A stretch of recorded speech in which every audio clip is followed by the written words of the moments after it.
Hey guys, I'm in a playground in Bushwick, and what's really funny is the playgrounds in New York all look like New York architecture. So there's like the subway station. Anyways, it's a really nice day out. And perfect day to rant about community and friendship, and maybe dating also. And yeah, I have my hot veggie wrap, which I adore. It's like there's a natural food store nearby that has like deli sandwiches, and it has groceries too, but this is my favorite. I don't know if anyone else likes it, but I really like it. But it's like also very like sloppy, so I'm not gonna have it now. Anyways, I'm kind of on like a community like thread right now, so I'm finding it useful to rant about it on YouTube. I already ranted about it on Twitter, but I'm going to continue talking about it, and maybe I'll write about it also on Substack, and just continue like refining my thoughts here. So yeah, I've been working on this like community app, and I was sort of doing some like looking around at what else is out there. And on Instagram I get ads for like social clubs or dating apps or ways to meet people. So it's all kind of like circling around the loneliness epidemic, and like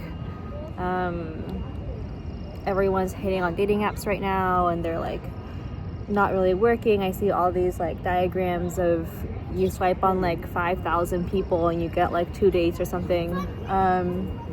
So yeah, I like was looking around at some of the social club offerings that are out there, and I was like immediately not impressed. And the reason is because they're all like meet a bunch of people for dinner, meet 5 strangers for dinner, or it's like check out these extravagant parties where everyone comes together and hangs out in this cool place, or there's like Bumble BFF, right? It's like, oh, you can meet this person, and Hinge, like all of these are like meet this individual and see if you like each other. And what I find frustrating, or what I think is off about it, is like I think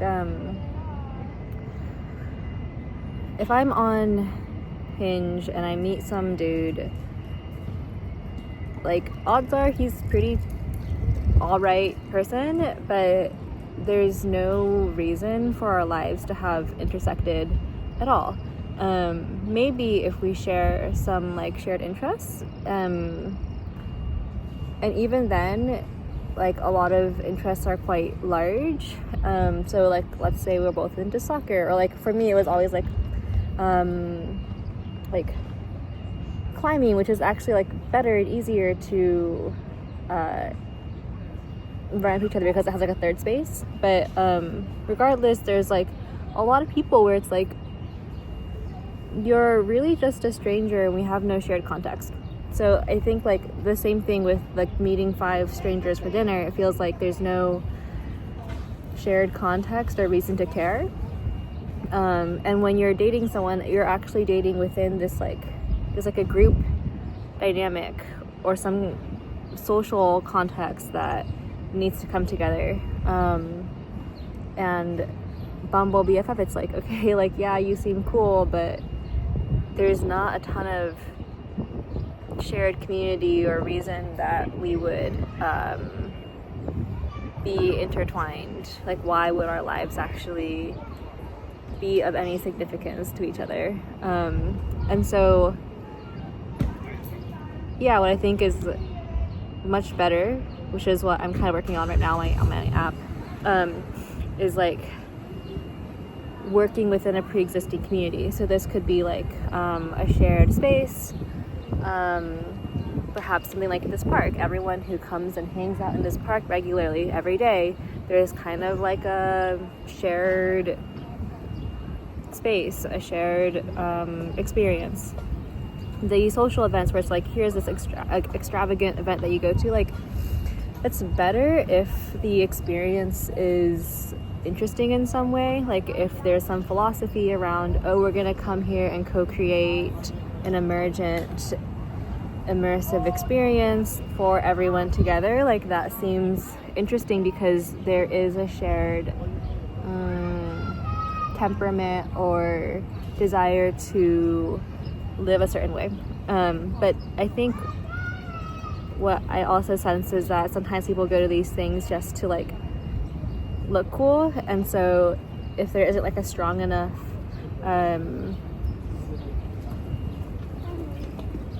belief in some core value, or if it's more for looking cool on Instagram, like what are the odds that you make real friends or have deep connections? And so actually what I'm coming around to a bit is like that there's like certain activities that lead to deeper connections, and certain like not all activities are the same when it comes to making friends. And also that like a one-off event doesn't make a ton of sense, but if there's like a repeated thing, for example, there's like a chess club in LA where like every week you go play chess, like that makes a lot more sense. Even the climbing gyms, it's like if I go every other day, there's like this sense of like, oh, there's like a regular crowd, and like it can take like 7 interactions to actually warm up to someone and be like, oh, you do seem cool, even though you were off-putting for the first like 4 times, you know. So understanding that like you might need to meet someone a bunch of times before you start to warm up and connect is so like, if you understand that, then it means like, okay, you're not going to, you're like swiping doesn't make sense, you know, like because that's like a first, like a few seconds impression. Also like going to a single event doesn't make sense. You have to like, and so also anything that you want to actually build this connection around, like you actually have to be interested to go to it like 7 or 8 times, or like your friends have to introduce you, and you have to be hanging around a space a lot to build this sense of community and regularity, and out of that comes it can come connection and like romantic connection or friendship or whatever. I think about like that scene in like Amelie where it's like, oh, these 2 people who are like at a cafe together and 2 regulars, and suddenly they start to like, I don't know, like, oh, one day you think they look kind of cute, and that's what leads to like, there's like this shared context that supports this these like little mini flourishings of connection within it. And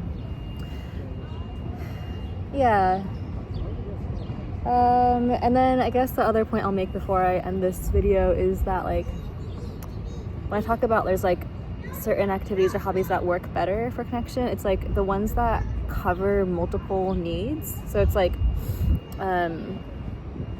you could be journaling, but it doesn't necessarily feed like, that would feed some like introspective or emotional need. But like for example, I really like climbing because it covers like a social aspect, physical aspect. I'll go outdoors, so there's like this traveling side, there's a spiritual aspect, especially when I'm outdoors. There's like the mental health. It just covers so many needs for my overall well-being. And when I go outdoors with friends, it's a very immersive and intense experience to go like on a 6-hour road trip, camp in a tent together, like be cold and miserable and facing the elements. So these types of things lead to more bonding, and that leads to you're like living together with your friends instead of just sitting and like